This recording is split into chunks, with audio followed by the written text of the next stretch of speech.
Hi guys, so I wanted to do a video on dreams, passions, finding your purpose in life. I remember there was a time period when it was even more of a thing that everybody was trying to figure out what their purpose is and what God, maybe not. They're thinking, okay, I just want to have a dream. I want my life to matter. I think there's something in everybody where you want to feel like you've accomplished something, or you want you want to feel like your life matters and you're contributing something to this world that no one else is. You want to find out what your purpose is. You get dissatisfied with just the normal everyday thing, and you want to find out, what is my purpose? Why am I here? And I always say that, you know what, God is more invested and more interested in your purpose coming to pass than you will ever be. Twain, how do you get this? Because He's the one who made you. You're not your own idea. You're not your own creation. You didn't come up with you.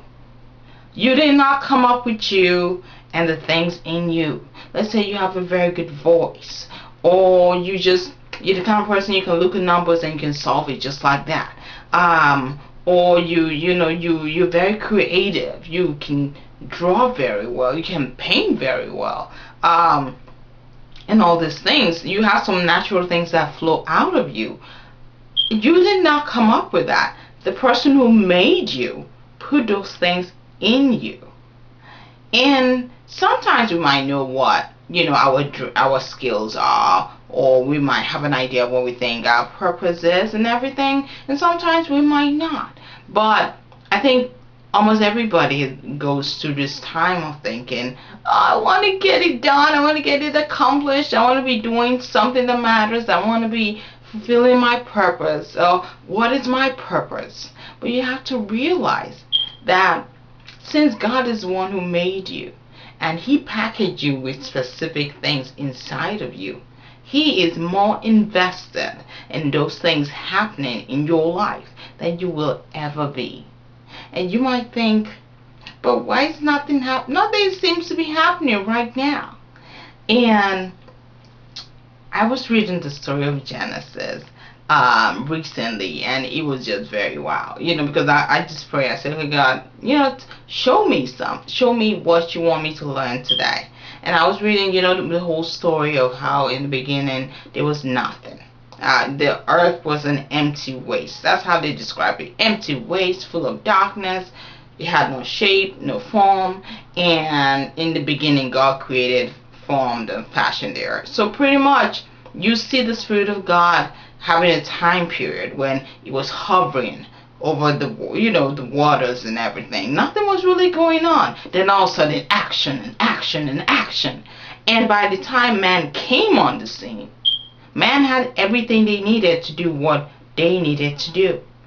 And you might think you're going through a time period when it seems as if you're trying to just find out your purpose, or you're trying to matter, or you're trying to figure it out. And for some reason it seems as if nothing you're doing is getting you out of this kind of quiet period when nothing really seems to be happening.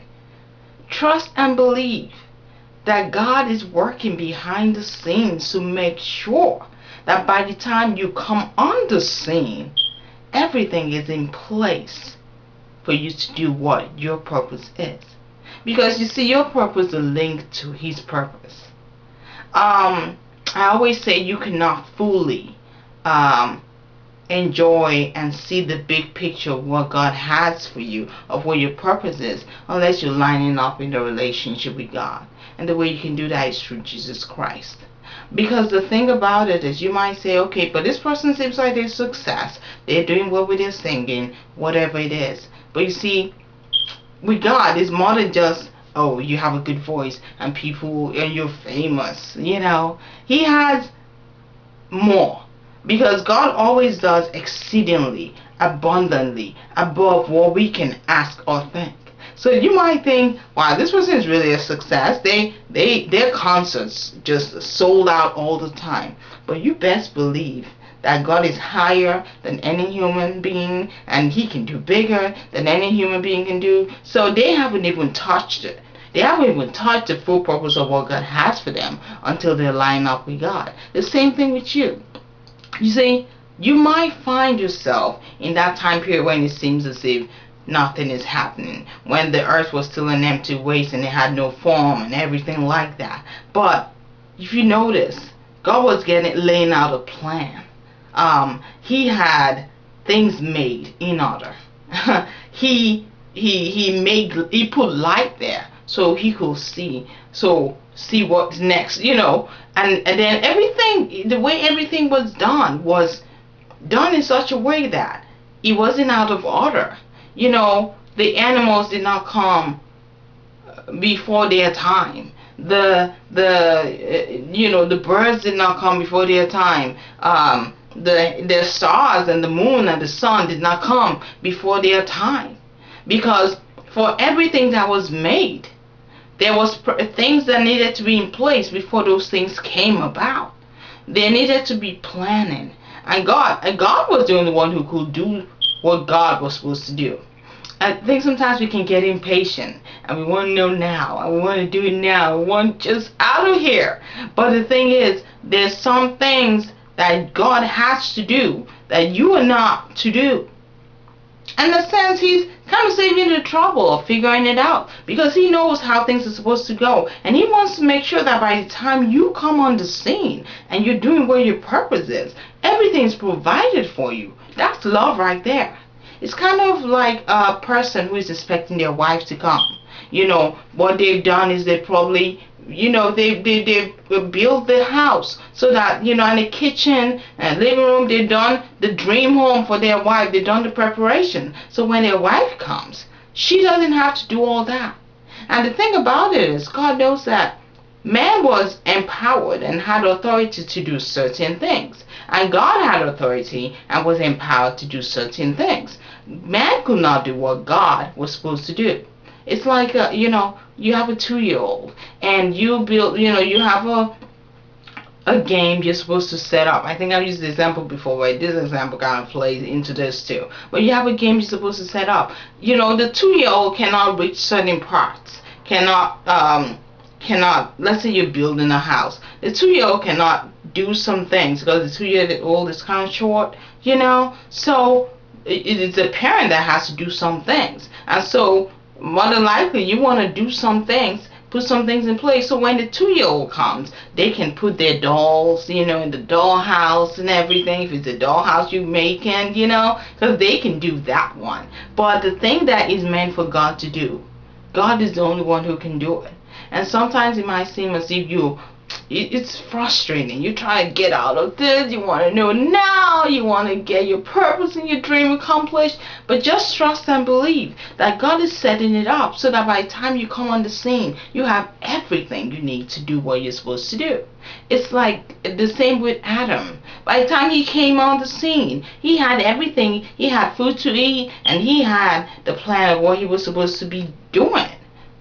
God gave him the work. Things were given to him. By the time he came, he was well prepared for everything he was supposed to do. And that's love right there. If I want my child to succeed at something, I will make sure that they're well prepared. I will make sure that everything is in place so my child can do well at what they want to do. It's just amazing, because that's just a picture of love. And at that moment, you might be frustrated and thinking, oh my gosh, will I ever know my purpose and my dream and goal? But know and believe that God is more invested in that purpose being accomplished in your life than you will ever be, because you are not your own idea. He made you with a purpose. He made you. He's very interested in that purpose coming to pass. You did not pick. You did not, at one time before you came into this earth, pick the fact that you will have a good voice. You did not pick the fact that you will be very good with acting. You did not pick all these things. It was packaged inside of you with love. And God is interested in seeing that thing just, oh wow, just be something magnificent, something godlike, something beautiful. And when anything is done in God's way, it's far beyond what man can come up with.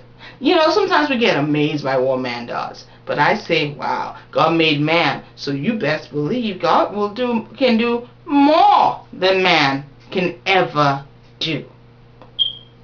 So next time you're frustrated, thinking, oh my goodness, why does it seem like I don't know, God, I want to know that now. Know that, you know what, you might be in that time period of where God is doing some groundwork, but you best believe you will not miss it. Line up with God. You will not miss it. Okay? Keep walking with Him. You will not miss your purpose, because He's the one that placed it inside of you. And that purpose has to come to pass in the right timing and in the right way. I was reading the story of Joseph the other day. Well, I don't know what I was reading about. The story of Joseph came to my mind, okay?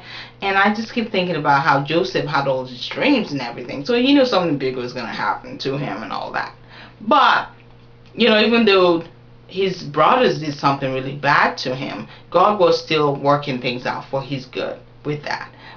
And it was interesting that, everything Joseph did was a success. Joseph had experience with running an organization. He ran Potiphar's house, and it was successful because he did it with God. He ran the prison, and he was successful at that. So by the time he was supposed to run the country, he was well prepared to know how to run a country. And this wasn't anything where he was trying to figure out, God can give you groundwork and plans and everything, but he was being led by God. It wasn't anything that it was a struggle for him to figure out, okay, if I want to get to this place, oh shucks, what shall I do? God was leading and guiding him and preparing him, because like I said, God was more invested in Joseph's purpose coming to pass than even Joseph was, because he placed it inside of Joseph. And it was interesting because this is something that Joseph did, and we all kind of have that tendency to do that, because he really just wanted to get out of his situation, and he had helped someone interpret a dream, and he had helped some people in prison, and they worked for the king, in the palace. So he told them, after when they were going to be released, and said, don't forget me please. We kind of hope that this connection we made with this person will get us where we want to get to, and he cool if that's how God's best. What he wanted, he was hoping, this guy is going to help me out. As soon as he gets into the palace, he will remember the good thing I did, and he will talk about me. But you know what the funny thing is? Actually, maybe it was sad to Joseph, but the guy forgot him. I pretty much flat out forgot him. Forgot him. This was the man who was responsible for him knowing his future and his life. And he forgot Joseph. Do you think God didn't know he was going to forget Joseph? God knew. But God wasn't fighting it either, because you know what? By the time the man remembered Joseph, everything was in place for Joseph to take up that high position in the kingdom.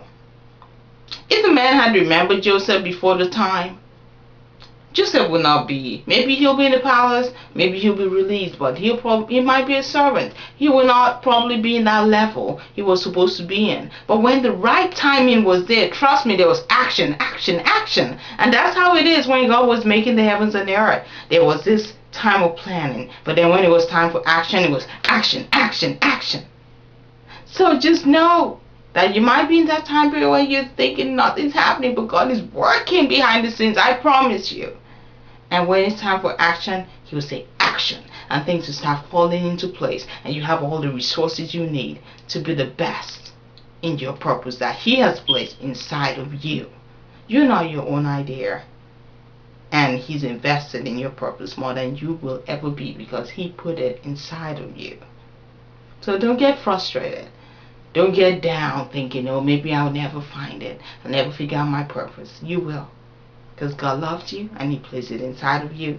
And at the right timing, when all the resources are in place. And this is not about time. I'm not saying it will take 4 years, 5 years, 10 years. Some people think, oh my gosh, are you saying I have to wait? No, I'm just saying, if you're frustrated right now, just know God is more interested in that purpose coming to pass than you will ever be, because He placed it inside of you. And there's a perfect timing for everything. Because at that perfect timing, you have all the resources you need to do and do God-like things with your purpose that He has placed inside of you. I love you guys, and I hope this helps someone out there. Okay, because it helped me. Again, I love you guys. Have a frank day. Bye.